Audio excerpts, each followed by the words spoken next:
अब आपका टॉपिक आता है पिछले उसमें मैंने पढ़ाया था आपको रेशनल नंबर क्या होता है और फर्स्ट एक्सरसाइज करा दी थी एनसीईआरटी की। अब सेकंड टॉपिक आता है आपका इर्रेशनल नंबर्स। इर्रेशनल नंबर क्या होते हैं? A number is called irrational. एक नंबर इर्रेशनल कहलाता है कब? If it can not be written in the form P upon Q. यदि इसको पी अपॉन क्यू की फॉर्म में ना लिखा जा सके तो हम इसे इर्रेशनल नंबर बोलेंगे। Where P and Q are integers and Q is not equals zero. यानी कि इर्रेशनल नंबर को हम पी अपॉन क्यू की फॉर्म में नहीं लिख सकते हैं। एग्जाम्पल के लिए देखते हैं तो √2 √2 ये जो है ये इर्रेशनल नंबर है। √3 √5 √11 पाई भी इर्रेशनल नंबर होता है क्योंकि पाई की हमारी वैल्यू जो होती है वो नॉन टर्मिनेटिंग नॉन रिपीटिंग होती है, इस वजह से पाई हमारा इर्रेशनल होता है। ये भी नंबर जो लिखा 0.10 110 1110 11110 ये भी नॉन टर्मिनेटिंग नॉन रिपीटिंग है, इसलिए ये भी इर्रेशनल होगा। तो वो नंबर जो रूट के अंदर परफेक्ट स्क्वायर ना हो वो इर्रेशनल होते हैं। पाई इर्रेशनल होता है और non terminating non repeating number irrational होता है। ठीक है, अब आता है आपका representation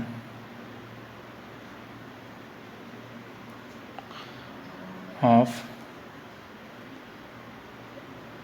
irrational number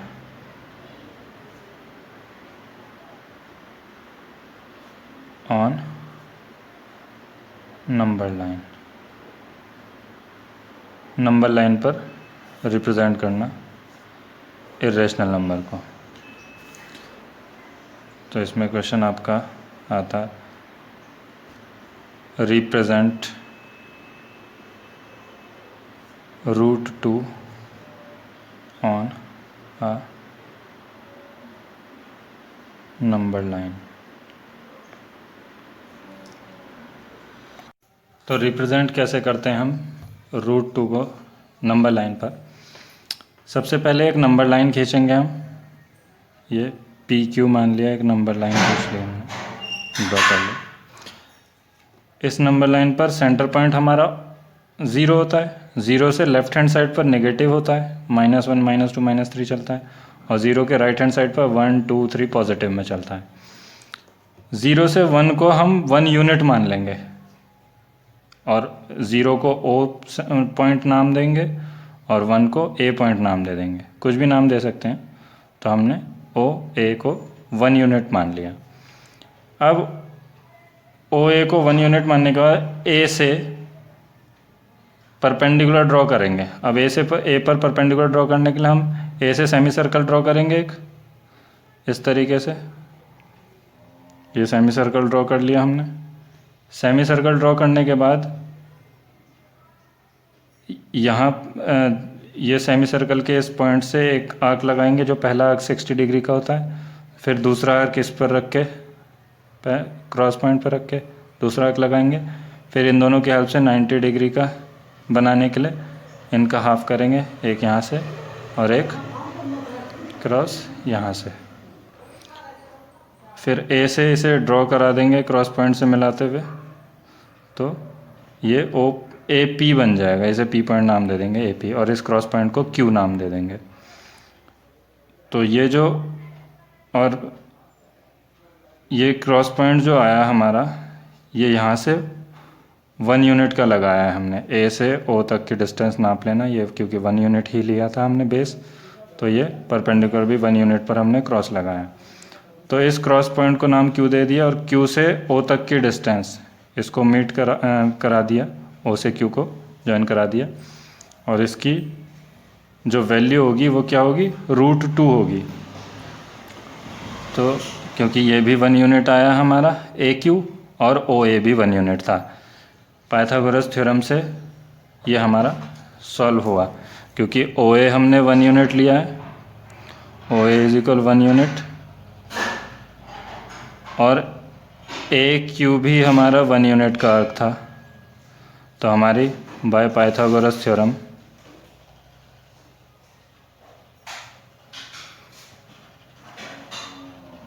Pythagoras theorem से क्या होता है, हाइपोटेन्यूस का स्क्वायर इज इक्वल होता है base square plus perpendicular square. अब हाइपोटेन्यूस क्या हुआ हमारा, ओ क्यू हुआ, क्योंकि ये हमने परपेंडिकुलर लिया है 90 डिग्री पर। ए क्यू जो है हाइपोटेन्यूस हमारा ओ क्यू का स्क्वायर इज इक्वल बेस है हमारा ओ ए प्लस परपेंडिकुलर है ए क्यू का स्क्वायर। क्योंकि ओ ए की वैल्यू हमने 1 यूनिट ली थी, ये रही ओ ए 1 यूनिट, तो 1 का स्क्वायर प्लस ए क्यू भी हमने 1 यूनिट लिया था, 1 का स्क्वायर, तो ओ क्यू का स्क्वायर इज इक्वल ये 1 का स्क्वायर 1 होता है प्लस इस 1 का स्क्वायर भी 1, तो ओ क्यू का स्क्वायर आया आपका इज इक्वल 2।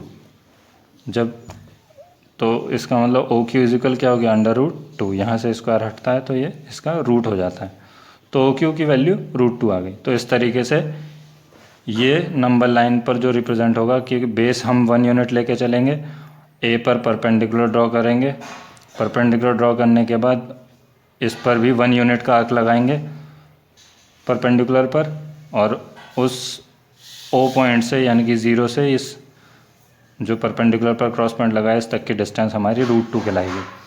फिर हम इस डिस्टेंस को मेज़र करके ओ क्यू को मेज़र कर लेंगे। ओ क्यू को मेज़र कर लिया हमने, ये रेडियस हो गई, इसको मेज़र कर ओ से इस नंबर लाइन पर हम क्रॉस पॉइंट लगाएंगे। तो नंबर लाइन पर ये जो क्रॉस पॉइंट मिला हमें, ये पॉइंट, इसे बी नाम दे दिया हमने, तो ओ बी, क्योंकि ओ क्यू हमारा ओ क्यू इक्वल होगा ओ बी के, तो ओ बी हमारा क्या आ गया, √2 आ गया। तो इस तरीके से ये रिप्रेजेंट हो जाएगा नंबर लाइन पर ओ बी की डिस्टेंस √2, यहाँ से लेके यहाँ तक। ठीक, अब आती है आपकी एक्सरसाइज 1.2। 1.2 में पहला क्वेश्चन आपको दिया है, state whether the following statements are true और फॉल्स, जस्टिफाई और आंसर्स, और जस्टिफाई करना है हमें आंसर्स, ट्रू फॉल्स बताना है। ठीक, तो फर्स्ट क्वेश्चन है, every irrational number is a real number, क्या हर एक इरेशनल नंबर जो होता है वो रियल नंबर होता है? तो हमारा आंसर होगा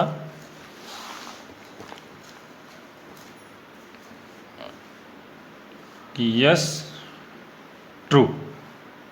इसका रीज़न कि क्यों होता है, ऑल रियल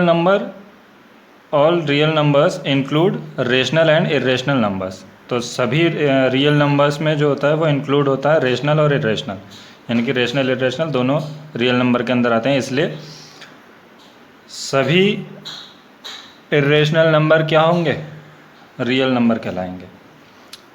सेकंड क्वेश्चन आपसे पूछा गया है,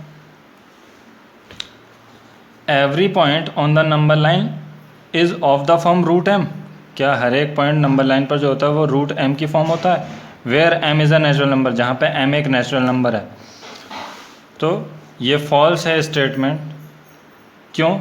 इसका रीज़न है because negative numbers can not be the square root of any natural number, क्योंकि नेगेटिव नंबर्स जो हैं वो कभी भी किसी नेचुरल नंबर का स्क्वायर रूट नहीं हो सकते, इसलिए ये फॉल्स हो जाएगा आपका कि every point on the number line is of the form √m, ये फॉल्स हो गया।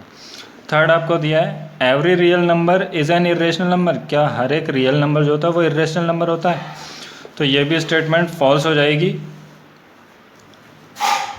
False, because real number include rational and irrational, real number के अंदर रेशनल इरेशनल आता है, इरेशनल के अंदर सभी रियल नहीं हो सकते, या रेशनल के अंदर सभी रियल नहीं हो सकते।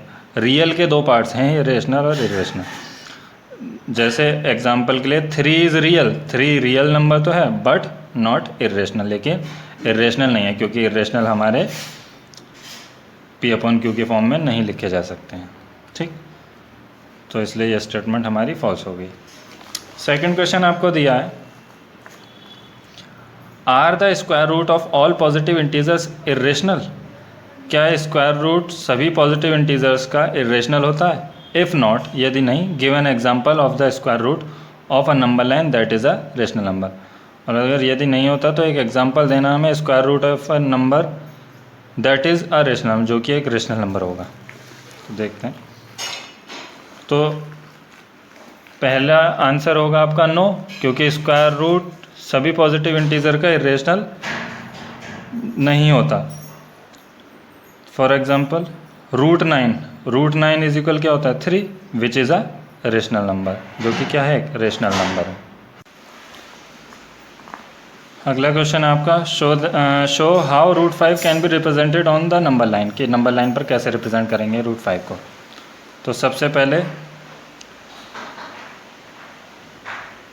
यहाँ हमारा पी क्यू एक लाइन ड्रॉ करेंगे।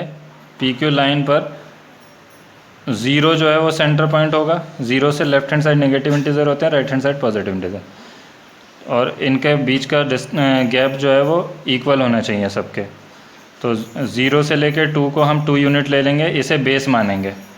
इस बेस पर और 0 को O पॉइंट नाम देंगे और 2 को A पॉइंट नाम देंगे। तो इस A पॉइंट पर हम एक सेमी सर्कल ड्रॉ करेंगे। परपेंडिकुलर बनाना है क्योंकि हमें ए पर परपेंडिकुलर बनाने के लिए सेमी सर्कल बनाया। सेमी सर्कल से हमने यहाँ फर्स्ट आर्क 60 डिग्री का लगाया, सेकंड आर्क यहाँ से रख के यहाँ 120 का, और इन दोनों से रख के ये क्रॉस लगाए, जो कि हमारा 90 डिग्री का ये एंगल बन जाएगा। इसको P नाम दे दिया, तो A से P हमारा परपेंडिकुलर हो गया A पर। फिर हमने इस A से 1 यूनिट की लेंथ लेके इस AP पर क्रॉस लगाया, आर्क लगाया यानी कि। तो इस आर्क को नाम दे दिया Q, AQ 1 यूनिट हो गया, और OA हमारा कितना था? 2 यूनिट था। तो जब हम इसे ज्वाइन करेंगे O से Q को, OQ को जब ज्वाइन करेंगे तो ये हमारा आएगा रूट 5। अब OQ को मेज़र करेंगे। OQ हमने ये रेडियस ले ली, और इस रेडियस से हम इस नंबर लाइन पर आर्क लगाएंगे। तो ये जो आर्क यहाँ क्रॉस करेगा, इस पॉइंट को हम B नाम दे देंगे। ये हमारा B पॉइंट हो गया। तो हमारा O से लेके B तक की डिस्टेंस कितनी हो गई? रूट 5। तो इस तरीके से हम रिप्रेजेंट करते हैं।